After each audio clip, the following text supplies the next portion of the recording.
السلام عليكم ورحمة الله حبايبي الصف الرابع. الفيديو النهاردة عبارة عن ان احنا هنحل اختبارات المحافظات على شهر اكتوبر. انا عارفة ان الاسبوع اللي جاي كله اختبارات شهر اكتوبر على كل المواد، فانا هحل معاكم الاختبارات ان شاء الله باذن الله. الامتحان ما يطلعش بره الاختبارات دي. خلينا نحل الاول مع بعض الاختبارات. الاختبار الاول طبعا ده كتاب سلاح التلميذ. طيب انا عندي هنا اول سؤال، هنا بيقول لي الخريطة. لاحظ الخريطة ثم اجب. اول حاجة عندي البحر الايه، هنا البحر المتوسط. طيب هنا رقم 2 يشير إلى أحد عناصر الخريطة وهي مفتاح الخريطة. رقم 3 المفروض إن هو محافظة حدود صحراوية. إيه يا ترى محافظة الحدود الصحراوية اللي هنا؟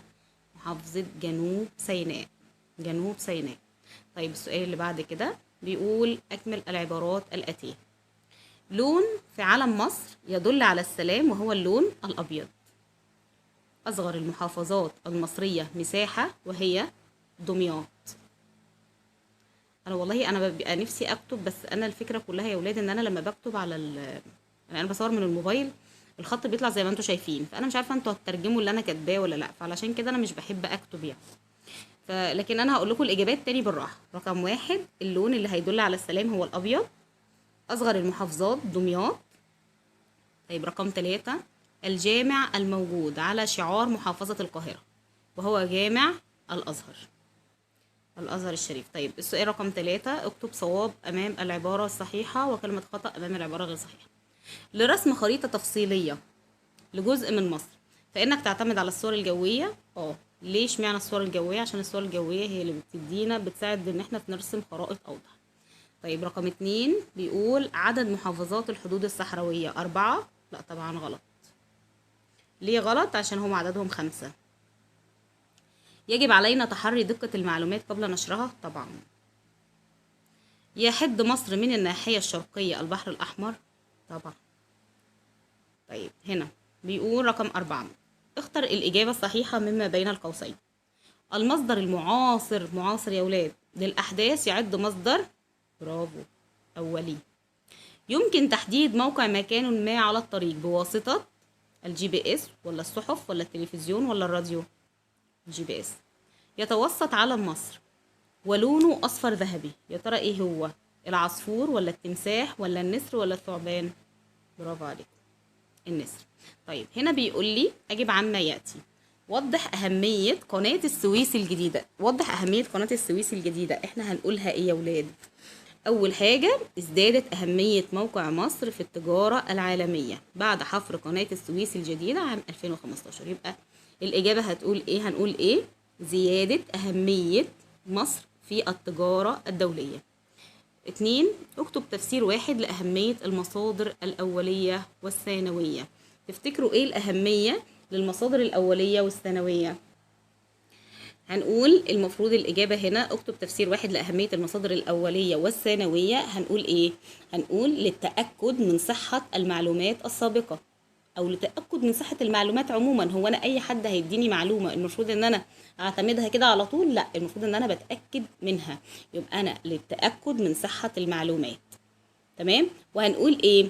ان المصادر كلاهما، المصادر الاوليه والثانويه، هي مصادر لتوثيق المعلومات والاحداث. تمام. يبقى الاجابه هتكون كالاتي: ما اهميه المصادر الاوليه والثانويه؟ وهي التاكد من صحه المعلومات. التأكد من صحة المعلومات. طب ندخل على الامتحان اللي بعده، الاختبار التاني. هنا بيقول الخريطة. هنا بيقول عاصمة لمصر. يا ترى عاصمة مصر هنا هتبقى ايه؟ القاهرة. يشير رقم 2 إلى قناة السويس. طيب لتحديد الاتجاهات نستخدم عنصر الخريطة رقم 3 اللي هو وردة البوصلة. طيب خلينا نشوف هنا ايه. ثواني. هنا بيقول لك أكمل العبارات الآتية. الكتب والموسوعات من المصادر الثانوية. طيب يتم التقاط الصور الفضائية بواسطة الأقمار الصناعية. يمكن معرفة المسافة الحقيقية بين مدينتي على الخريطة باستخدام مقياس الرسم. اكتب كلمة صواب أمام العبارة الصحيحة وكلمة خطأ أمام العبارة الغير صحيحة. تحتفل جميع المحافظات مصر بعيد قومي واحد، كلهم عندهم عيد قومي واحد، طبعا غلط، كل واحد له عيد قومي خاص بيه. يمثل اليابس قارات العالم القديم والجديد معا، أيوة طبعا صح. يجب عليك رفع علم بلدك عاليا وعدم ملامسته للأرض، طبعا من اللي هي من حاجات احترام العلم. طيب، فازت مصر بالميدالية الذهبية في لعبة الكاراتيه عام 2021. العبارة دي رأي؟ تعد رأي؟ طبعا خطأ، العبارة دي حقيقة. اختر الإجابة الصحيحة مما بين القوسين. مساحة واسعة من اليابس تضم عدد من الدول يناسب هذا التعريف. ده تعريف ايه يا ولاد؟ مساحة واسعة من اليابس تضم عدد من الدول، الايه؟ المحافظة ولا القارة ولا الدولة ولا المركز؟ اكيد القارة. اشمعنى القارة؟ عشان اللي هي هتضم عدد من الدول. تحتفل القاهرة بعيدها القومي في ذكرى بناء الجامع الأزهر، حفر قناة السويس، جلاء الإنجليز، أم تأسيس مدينة القاهرة؟ تأسيس مدينة القاهرة. طيب، يتخذ علم مصر شكل إيه؟ دائرة أم مثلث أم مستطيل أم مربع؟ ممتازين، مستطيل. آخر سؤال، اكتب دليل واحد إن مصر دولة بحرية. دولة بحرية هنقول لأنه يوجد في الشمال عندك البحر الإيه؟ متوسط، وعندك في الشرق البحر الإيه؟ الأحمر. طيب، اكتب سبب لإنشاء العاصمة الإدارية الجديدة. هنقول ليه؟ لتخفيف الضغط السكاني على مدينة القاهرة، أو لتخفيف الضغط السكاني عامة، لتخفيف الضغط السكاني. وده الامتحان التاني. طيب، أنا عندي هنا اختبارات صلاح التلميذ على شهر أكتوبر. خلينا نشوف هنا. يشير رقم 1 إلى إحدى محافظات الحدود الصحراوية. فين رقم 1؟ يا ترى دي محافظة إيه؟ مطروح، برافو عليكم. طيب، رقم 2 إلى البحر الأحمر. صوب العنصر اللي هو صوب يعني صحح، يعني العنصر الخريطة اللي هو المفقود هو مقياس الرسم. تفتكروا إيه هو مقياس الرسم ولا وردة البوصلة؟ وردة البوصلة.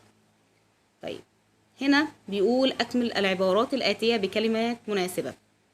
تعد محافظة دمياط من محافظات الوجه البحري. طريق تجاري كانت تقطعه السفن قديما للدوران حول قارة أفريقيا، وهو طريق رأس الرجاء الصالح. كل ما تم تدوينه بعد مرور زمن طويل من وقوع الحدث يسمى مصدر ثانوي. السؤال الثالث، اكتب كلمة صواب أمام العبارة الصحيحة وكلمة خطأ أمام العبارة الغير صحيحة. الصور الجوية تغطي مساحات أكبر ومواقع أكثر من الصور الفضائية. لا، غلط. يرمز اللون الأحمر في علم مصر إلى ظلم الاستعمار. أيوة صح. الحدود التي تفصل بين محافظتي والمحافظات المجاورة تسمى حدود إدارية. صح. اختر الإجابة الصحيحة.